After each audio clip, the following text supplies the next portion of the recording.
বন্ধুরা, আজকে আমরা যে ভিডিওটা দেখতে যাচ্ছি সেই ভিডিওটা অ্যাকচুয়ালি শুধু বাংলাদেশ কেন, বাংলাদেশ না, এটা গোটা বিশ্বের একটা মহান যোদ্ধার কথা। এবং বাংলাদেশের তো গর্বই, এবং আরও অন্যান্য দেশও তাকে সম্মান করে এখনো পর্যন্ত, এবং সেই সম্মাননা জুটেওছে তার ভাগ্যে, এবং সেটা অবশ্যই তার যে কর্ম সেটা দিয়ে। সবাই এটা পায় না, বেশ কিছু পুরস্কার রয়েছে যেগুলো অনেকেই পায়নি, খুব মুষ্টিমেয় কয়েকজন পেয়েছে। তো কার নাম করছি, কার নাম বলছি হয়তো বা তোমরা বুঝতে পেরে গিয়েছো, এবং অবশ্যই থাম্বনেলটা দেখে তো বুঝতেই পেরে গিয়েছো। ফ্লাইং ইগল যাকে বলা হয়, তো সেই মানুষটার কথা আজকে জানবো, যার ভয়ে ইসরায়েল কাঁপতো। ঠিক আছে, তো সেই মানুষটা এতদিন অবধি তাকে স্মরণ করা হয় এবং তার নামের মহিমা গান যেটা সেটা করা হয়। তো সেই মানুষটাকে নিয়ে আজকের ভিডিও, এবং তার শিরোনাম হচ্ছে ফিলিস্তিনের মহানায়ক এক বাংলাদেশি যার ভয়ে কাঁপতো ইসরায়েল। হ্যাঁ, তো ডেসক্রিপশন বক্সে লিঙ্ক দিয়ে রাখবো, সেখানে গিয়ে অরিজিনাল ভিডিওটা দেখো, সাথে সাথে চ্যানেলটাকে লাইক, শেয়ার, সাবস্ক্রাইব করবে। ফিলিস্তিনির হয়ে ইসরায়েলের সবচেয়ে বেশি যুদ্ধবিমান ধ্বংস করেছেন তিনি। আজ পর্যন্ত এই রেকর্ড ভাঙতে পারেনি পৃথিবীর কোনো বিমান সেনা। এই দুর্ধর্ষ বীরকে আজও শ্রদ্ধার সঙ্গে স্মরণ করে ফিলিস্তিনের স্বাধীনতাকামী জনগণ। সেই কিংবদন্তি আকাশ যোদ্ধা ছিলেন একজন বাংলাদেশি বৈমানিক। দেশের গৌরব এই দুঃসাহসী আকাশ যোদ্ধার সম্পর্কে বিস্তারিত থাকছে পলাশ খানের রিপোর্টে। This 26-year-old flight lieutenant was Azam, Saiful Azam. তিনি বিশ্বের সব বিমান যোদ্ধাদের কাছে লিভিং ইগল বা উড়ন্ত বাজ পাখি নামে সুপরিচিত। যুদ্ধ বিমান নিয়ে শিকারী ইগলের মতোই আকাশে উঠতেন এই দুঃসাহসী বিমান সেনা। ফিলিস্তিনের পক্ষে লড়াই করে ইসরায়েলের সবচেয়ে বেশি যুদ্ধ বিমান ধ্বংসের যে রেকর্ড তিনি গড়েছেন তা বিগত ৪৮ বছরের মধ্যে কেউই ভাঙতে পারেনি। ফিলিস্তিনের জনগণ আজও পরম শ্রদ্ধার সঙ্গে স্মরণ করে সেই বাংলাদেশি আকাশ যোদ্ধা সাইফুল আজমকে। অর্জন কিংবা অভিজ্ঞতা সব দিক থেকেই সাইফুল আজমের ঝুলি বেশ ভারী। ৪টি আলাদা দেশের বিমান বাহিনীকে সার্ভিস দিয়েছেন এই বাংলাদেশি বীর। এমনকি ৩টি ভিন্ন দেশের হয়ে শত্রুপক্ষের বিমান ধ্বংস করেছেন এই যোদ্ধা। এসব অসামান্য কীর্তির জন্য যুক্তরাষ্ট্র বিমান বাহিনী তাকে বিশ্বের ২২ জন লিভিং ইগলের একজন হিসেবে স্বীকৃতি দেয়। তিনি বাংলাদেশের প্রথম এবং একমাত্র লিভিং ইগল উপাধি পাওয়া বৈমানিক। ১৯৬৭ সালের আরব ইসরায়েল যুদ্ধে অংশ নিয়েছিলেন বাংলাদেশি বৈমানিক সাইফুল আজম। তৎকালীন পাকিস্তান বিমান বাহিনীর এই সদস্য যোগ দিয়েছিলেন ইরাকি বাহিনীর হয়ে। সেই যুদ্ধ মাত্র ৬ দিন স্থায়ী ছিল। জুনের ৫ তারিখে সিরীয় বিমান বাহিনীর ২/৩ শক্তি ধ্বংস করে দেয় ইসরায়েলি বিমান সেনারা। এ সময় ইসরায়েলিদের জমদূত হয়ে জর্ডানের আকাশে ওড়েন সাইফুল আজম। কোয়ালিটি সম্পন্ন আন্তর্জাতিক মানের steel bar CSRM, committed for better still.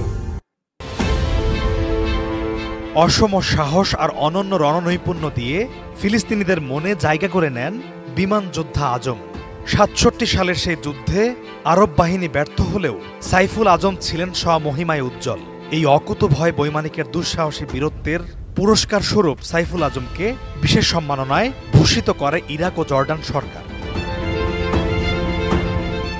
এখানেই শেষ নয়। ৭ জুন ইরাকের এইচ-3 ও আল ওয়ালিদ ঘাঁটি রক্ষার দায়িত্ব পড়ে এক ইরাকি বৈমানিক দলের কাঁধে। আর সেই দলের অধিনায়ক হিসেবে নিযুক্ত হন বাংলাদেশি বিমান যোদ্ধা সাইফুল আজম।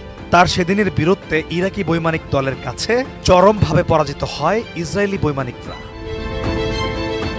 আরব ইসরায়েল যুদ্ধের প্রথম ৭২ ঘণ্টার মধ্যেই সাইফুল আজম ইতিহাসের একমাত্র ব্যক্তি হিসেবে এক লড়াইয়ে ৪টি ইসরায়েলি বিমান ভূপাতিত করার রেকর্ড করেন, যে জন্য তাকে নাত আল সুজাহ সামরিক সম্মাননায় ভূষিত করা হয়। পাবনার খাগড়বাড়িয়াতে ১৯৪১ সালে জন্মগ্রহণ করেন সাইফুল আজম। ১৯৫৮ সালে তিনি ভর্তি হন পাকিস্তান এয়ারফোর্স ক্যাডেট কলেজে। ২ বছর পর তিনি পাইলট অফিসার কোর্স সম্পন্ন করেন। সে বছরই তিনি জেনারেল ডিউটি পাইলট হিসেবে কমিশনপ্রাপ্ত হয়ে যোগ দেন পাকিস্তান বিমান বাহিনীতে। প্রশিক্ষক থাকাকালীন ১৯৬৫ সালের সেপ্টেম্বরে ভারতের বিরুদ্ধে যুদ্ধে পাকিস্তান বিমান বাহিনীর ১৭ নম্বর স্কোয়াড্রনের হয়ে যোগ দিয়েছিলেন সাইফুল আজম। পলাশ খান, ATN নিউজ।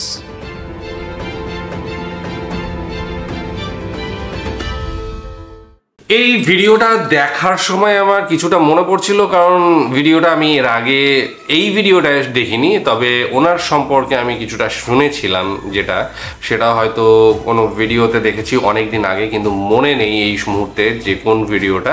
তবে ঘটনাটা শুনেছিলাম এবং 22 জন যে লিভিং ইগল রয়েছে, তো তাদের মধ্যে একজন হচ্ছে সাইফুল আজম। তাকে একমাত্র, এবং সাথে সাথে তাকে শুধু বাংলাদেশের একমাত্র না, প্রচুর দেশ মিলিয়ে 22 জন লিভিং মানে ইগল রয়েছেন, তাদের মধ্যে একজন। এটা মানে বিরাট ব্যাপার।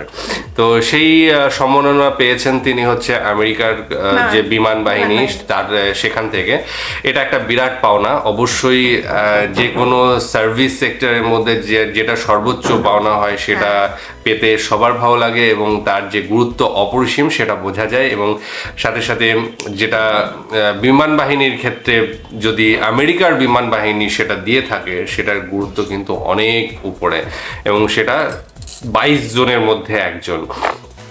তো এই পাওনাগুলো তার কাছে অবশ্যই গুরুত্বপূর্ণ, এবং তার সাথে সাথে বাংলাদেশি হিসেবে প্রত্যেকটা মানুষের একটা গর্বের জায়গা। তিনি যেটা বলা হলো যে 1967 সালে যে আরব ইসরায়েল যুদ্ধ হয়েছিল, সেই যুদ্ধে 6 দিনের যুদ্ধে যখন ইসরায়েল আরব যুদ্ধ চলছিল, সেই সময় তিনি 72 ঘন্টার মধ্যে 4টা ইসরায়েল বিমানকে ধ্বংস করেন। এবং সাথে সাথে তিনি পাবনা জেলায় জন্মগ্রহণ করেছিলেন, এবং পাকিস্তান সেনাবাহিনীর হয়ে, বিশেষ করে বিমান বাহিনীর হয়ে যুদ্ধ শুরু করেছিলেন, এবং 3টি দেশকে তিনি সার্ভ করেছিলেন। ইরাক এবং জর্ডান তার সার্ভিসে খুশি হয়ে তাকে বিশেষ পুরস্কারের সম্মাননা করেন।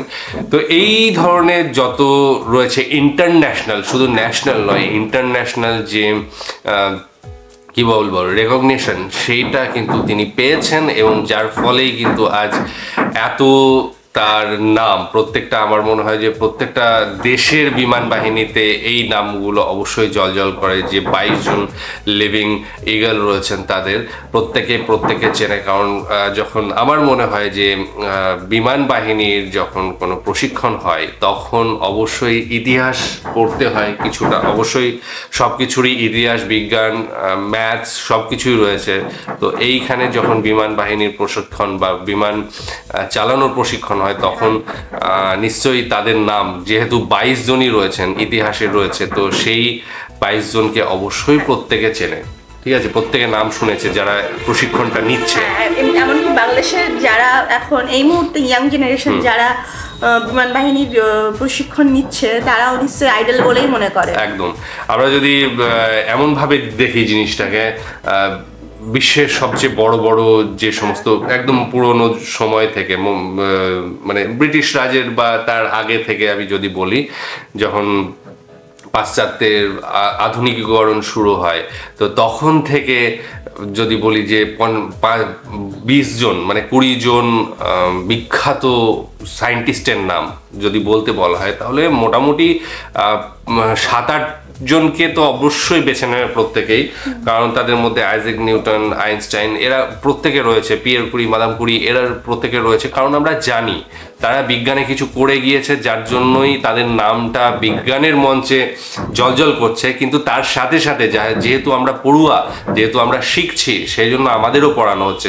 সেই জায়গা থেকে যখন বিমানের কোনো বিমান বাহিনী, বিশেষ করে যুদ্ধ বিমানের ক্ষেত্রে যখন পড়াশোনাটা করতে হয়, অন্য বিমান বলছি না, যাত্রীবাহী বিমানের কথা বলছি না, কিন্তু যুদ্ধ বাহিনীর জন্য যখন পড়তে হয়, তখন নিশ্চয়ই এই 22টার নাম কিন্তু সবার আগে উঠে আসবে, তাদের সম্পর্কে জানা যাবে যে কে কোথাকার। তো তখন এই ব্যাপারটা কিন্তু একটা মানে ন্যাশনাল গর্বের ব্যাপার হয়ে যায়। ঠিক আছে, বাংলাদেশের নাম উজ্জ্বল হয়ে রয়েছে। তো এইটা বিরাট একটা পাওনা। অবশ্যই বাংলাদেশিদের এটা নিয়ে গর্ব করা যেতেই পারে, ঠিক আছে, অবশ্যই তারা করতেই পারে। বিষয় বলে এখন তাকে নিয়ে ভিডিও তৈরি হচ্ছে। তো যাই হোক, খুব ভালো লাগলো এই ধরনের ভিডিও, এই ধরনের মানুষ যাতে কালে কালে উঠে আসে দেশকে সেবা করতে এবং ইন্টারন্যাশনাল রিকগনিশন যেটা সেইটা যাতে পায় সেই চেষ্টা করা। তো মানুষকে সেইভাবে তৈরি করা প্রত্যেকটা দেশের উচিত যে মানুষ তার দেশকে এইভাবে সেবা করবে, এইভাবে ভালোবাসবে এবং দেশের জন্য একটা এমন কাজ করবে যেটা সারা বিশ্বে তার নাম প্রচার পায়। যাই হোক, আশা করি তোমাদের ভালো লেগেছে। ভালো লাগলে অবশ্যই কমেন্ট সেকশনে তোমাদের মতামত জানাবে এবং তোমরা আর কি দেখতে চাও সেগুলো জানাবে। আজকের মতো এখানে শেষ করছি, আগামী দিন আবার আসছি অন্য কোনো ভিডিও নিয়ে। ততক্ষণের জন্য স্টে টিউনড।